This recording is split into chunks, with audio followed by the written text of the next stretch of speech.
ഞാൻ പറയുന്നത് ഈ രാജ്യത്തെ നശിപ്പിച്ചതിൽ ഒന്നാം പ്രതി ജവഹർലാൽ നെഹ്റു എന്ന് പറയുന്നത് മുസൽമാനാണ്. പക്ഷെ കടുത്തിക്ക് പറയാം, പിന്നെ കുഴപ്പം മുസൽമാനാണ്. അങ്ങനെ വാപ്പ മോത്തിലാൽ നെഹ്റു മുസ്ലിം എന്ന് എല്ലാവരും പറയുന്നുണ്ടല്ലോ. മോത്തിലാലിൻ്റെ വാപ്പ മുസ്ലിമാണെന്ന് പറയുന്നുണ്ട്. ഇങ്ങനെ ദൈവവിശ്വാസം ഇല്ലെന്ന് പറഞ്ഞ് കളിപ്പിൽ വെച്ച് മനുഷ്യടക്കാം. പുള്ളി പെരയ്ക്കാത്തല്ലേ പെരയ്ക്കാത്ത 5 പേര് നിൽക്കരിക്കും. മനസ്സിലായോ? പുള്ളി എന്നിട്ട് ദൈവവിശ്വാസം ഇല്ലെന്ന് നടക്കുക. പുള്ളി മോത്തിലാൽ നെഹ്റു മുസ്ലിമാണെന്ന് എല്ലാവരും സമ്മതിക്കും.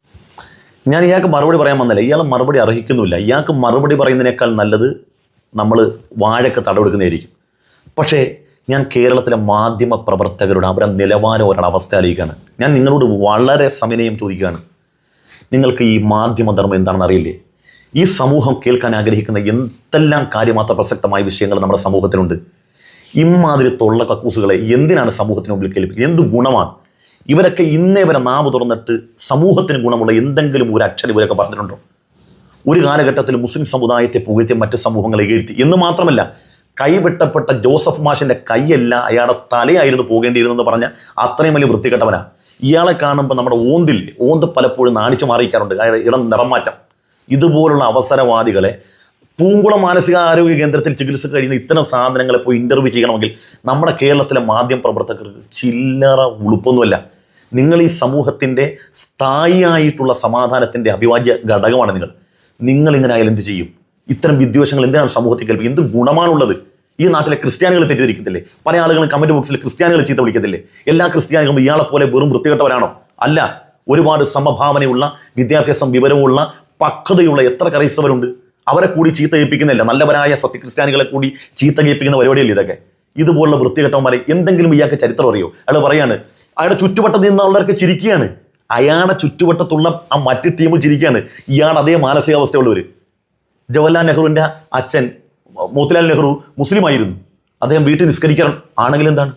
ജവഹർലാൽ നെഹ്റു മുസ്ലിം ആണെങ്കിൽ ഇപ്പം എന്താണ് പ്രശ്നം? ഇന്ത്യ ഭരിച്ച ജവഹർലാൽ നെഹ്റു മുസ്ലിം ആയിരുന്നു. അതുകൊണ്ട് ഇപ്പം എന്താ സംഭവം? 800 വർഷക്കാലം ഇന്ത്യ മഹാരാജ്യം ഭരിച്ച മുഗളന്മാരടാ, മുസ്ലിമീങ്ങളാടാ. 1857 ഒന്നാം സ്വാതന്ത്ര്യ സമരം എന്തിനു വേണ്ടിയായിരുന്നു?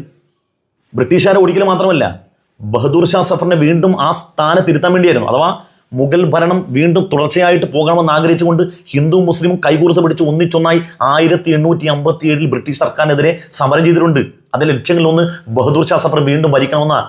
അപ്പൊ 800 വർഷക്കാലത്തെ ഭരണത്തിന്റെ തുടർച്ച വീണ്ടും ഈ നാട്ടിലുള്ള എല്ലാ മനുഷ്യരും ആഗ്രഹിച്ചിരുന്നു.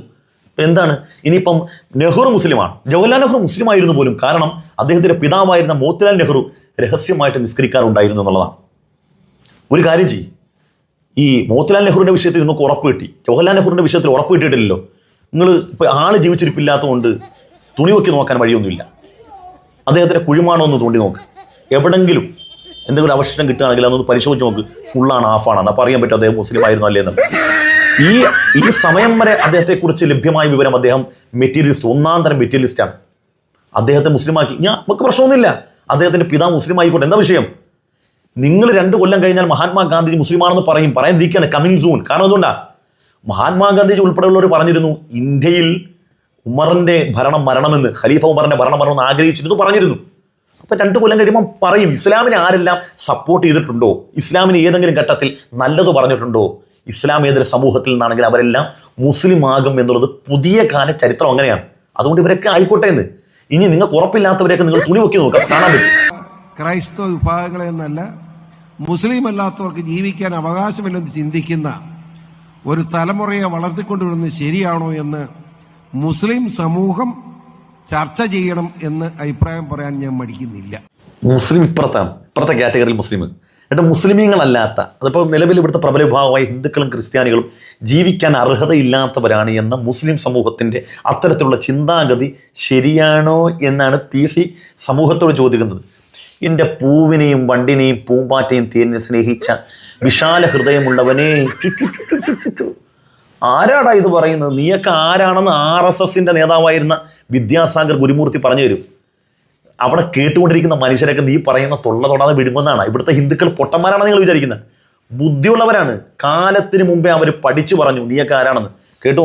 ഞാൻ പറയാൻ കാരണം, അന്യമതങ്ങളുടെ സമ്പ്രദായങ്ങളെയോ ആരാധനാ രീതികളെയോ കണ്ണെടുത്താൽ കണ്ടുകൂടാത്ത, അത് ഹെറസിയാണെന്ന്, ഹെറസി എന്ന് പറഞ്ഞാൽ പൂർവ്വമതങ്ങളുടെ ആചാരങ്ങളെ ആചരിച്ചു വരിക എന്നുള്ളതാണ് ഹെറസി. ക്രിസ്തു മതത്തെ സ്വീകരിക്കാതെ പൂർവ്വമതങ്ങളുടെ ആചാരങ്ങളെ തുടർന്ന് വന്നാൽ അത് ഹെറസി എന്ന വലിയ കുറ്റമായിട്ടാണ് ക്രിസ്തു മതം കാണുന്നത്. കത്തോലിക്ക സഭയുടെ നിയമം പറയുന്നത് അവർ വിചാരണ തീയിൽ ചുട്ടു കൊല്ലപ്പെടേണ്ടവരാണെന്നാണ് പറയുന്നത്. എങ്ങനെയുണ്ട്? ഇപ്പം നിറഞ്ഞിട്ടുണ്ടോ? നിറഞ്ഞിട്ടില്ലെങ്കിൽ ഇനി പറയണം. നിറക്കാനുള്ള ഒരുപാട് സാധനങ്ങൾ എൻ്റെ പെട്ടിക്കകത്ത് കിടക്കുകയാണ്. ഞാൻ ബാക്കിയും കൂടെ സ്റ്റോക്ക് ഇവിടെ നിറച്ചു വെച്ചിരിക്കുകയാണ്. അവസരോചിതമായിട്ടിടാം. അഞ്ഞ് ബാക്കി പറ, കേൾക്കട്ടെ. ഭാരതത്തോട് സ്നേഹമില്ലാത്ത ഒരുവരും ഭാരതത്തിന്റെ മണ്ണിൽ ജീവിക്കുന്നത് ശരിയല്ല എന്നാണ് എൻ്റെ അഭിപ്രായം. അത് പറയുമ്പോൾ എന്നെ പേടിപ്പിച്ചിട്ടൊന്നും കാര്യമില്ല. മുസൽമാന്റെ ചോര ചിന്തിയതി നാടിതിനല്ലേ, മരണം വരിച്ചൊരായിരങ്ങൾ ഹൈന്ദവരില്ലേ. ബാക്കിയുള്ളവരുടെ ഒന്നുകൂടി. മുസൽമാന്റെ ചോര ചിന്തിയതി നാടിതിനല്ലേ, മരണം വരിച്ചൊരായിരങ്ങൾ ഹൈന്ദവരില്ലേ.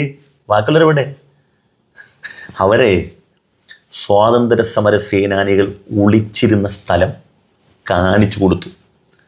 ബ്രിട്ടീഷുകാർ ഇവിടുന്ന് പോകുമ്പോഴും അവരുടെയൊക്കെ വീടുകളിലും തറവാടിലും കൊട്ടാരങ്ങളിലും ബ്രിട്ടീഷ് രാജ്ഞിമാരുടെ ചിത്രം അതിൻ്റെ വീടിൻ്റെ സോപാനപ്പടിയുടെ മുകളിൽ പ്രതിഷ്ഠിച്ചു വെച്ചിരുന്നു.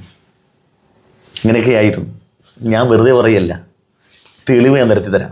ബ്രിട്ടീഷുകാരിവിടെ ഭരിച്ചിരുന്ന കാലത്ത് ബ്രിട്ടീഷുകാർ ഇവിടുന്ന് ഒരിക്കലും പോകരുതെന്ന് അവർ ആഗ്രഹിച്ചിരുന്നു. ഇവിടുത്തെ ക്രിസ്ത്യാനികളായ ഞങ്ങളൊക്കെ ആഗ്രഹിച്ചു ഇവിടുത്തെ ബ്രിട്ടീഷുകാർ ഒരിക്കലും പോകില്ല, സൂര്യനസ്തമിക്കാത്ത സാമ്രാജ്യമാണ്, ഇവിടുന്ന് അവർക്കൊരു തിരിച്ചുപോക്കില്ല, ഇവിടെ തന്നെ അവർ കാണും. ആ രീതിയിൽ ഞങ്ങൾ ബ്രിട്ടീഷുകാർക്ക് സപ്പോർട്ട് ചെയ്തു. സ്വാതന്ത്ര്യ സമര സേനാനികൾ ഒളിച്ചിരിക്കുന്നിടം പറഞ്ഞു കൊടുത്തു, ഒറ്റിക്കൊടുത്തു, അവരെ പിടിപ്പിച്ചു. കേട്ടല്ലോ ആരാണ് ഒറ്റുകാരി എന്നുള്ളത്? ഈ രാജ്യസ്നേഹം മുസ്ലിമീങ്ങളെ പഠിപ്പിക്കുന്ന ഈ എംബോക്കിയുടെ അച്ഛനപ്പന്മാരുടെ കഥയെ പറയുന്നത്. ഈ നാട്ടിൻ്റെ നല്ലവരായ ക്രൈസ്തവർ ഈ നാടിന് വേണ്ടി ഒരുപാട് സംഭാവനകൾ നൽകിയിട്ടുണ്ട്. നിസ്തുല്യമായ ഒട്ടനവധി സേവന പ്രവർത്തനങ്ങൾ അവർ ഈ രാജ്യത്തിന് വേണ്ടി സമർപ്പിച്ചിട്ടുണ്ട്. അവരെക്കുറിച്ചല്ല ഈ പറയുന്നത്. ഇവനെപ്പോലുള്ള ചതിയന്മാർ, സ്വാതന്ത്ര്യ സമര സേനാനികളെ ഒറ്റിക്കൊടുത്ത അന്ന് അവരുടെ പിൻതലമുറക്കാരനായ ഇവനെപ്പോലുള്ള ആളുകൾ, ഇവനൊക്കെയാണ് ഈ നാട്ടിൽ വിദ്വേഷവും വൈരാഗ്യവും സമൂഹത്തിനിടയിൽ പടർത്തിക്കൊണ്ട് എന്താണോ ഭരിക്കുന്നവരിൽ നിന്ന് നേടിയെടുക്കാൻ കഴിയുക ആ നേട്ടങ്ങൾക്ക് വേണ്ടി കഷ്ടപ്പെടുന്നവനവരൊക്കെ. ഇത്തരം ആളുകളെ, ഇത്തരം മാനസിക രോഗികളെ എഴുന്നള്ളിച്ച് നടക്കുന്നവൻ മനസ്സിലാക്കണം, ഈ രാജ്യം എത്രത്തോളം ഹൈന്ദവന് അവകാശപ്പെട്ടതാണ് അത്രത്തോളം തന്നെ മുസ്ലിമിന് അവകാശപ്പെട്ടതാണ്. കാരണം ഹൈന്ദവം മാത്രം ഒറ്റയ്ക്ക് നേടിയെടുത്തൽ ഈ സ്വാതന്ത്ര്യ സമരം. ഇതിലൊരുപാട് മുസ്ലിമീങ്ങളുടെ ചോരയുണ്ട്, ഒരുപാട് ഹൈന്ദവൻ്റെ ചോരയുണ്ട്. ആ ചോരകൾ ഒന്നായപ്പോൾ, ആ കൈകൾ ഒന്നായി ചേർന്ന് പിടിച്ചപ്പോൾ ഉണ്ടായതാണ് സ്വാതന്ത്ര്യം. ഇവിടെ ബഹുഭൂരിപക്ഷം അന്നും ഹിന്ദുക്കളുണ്ടായിരുന്നു.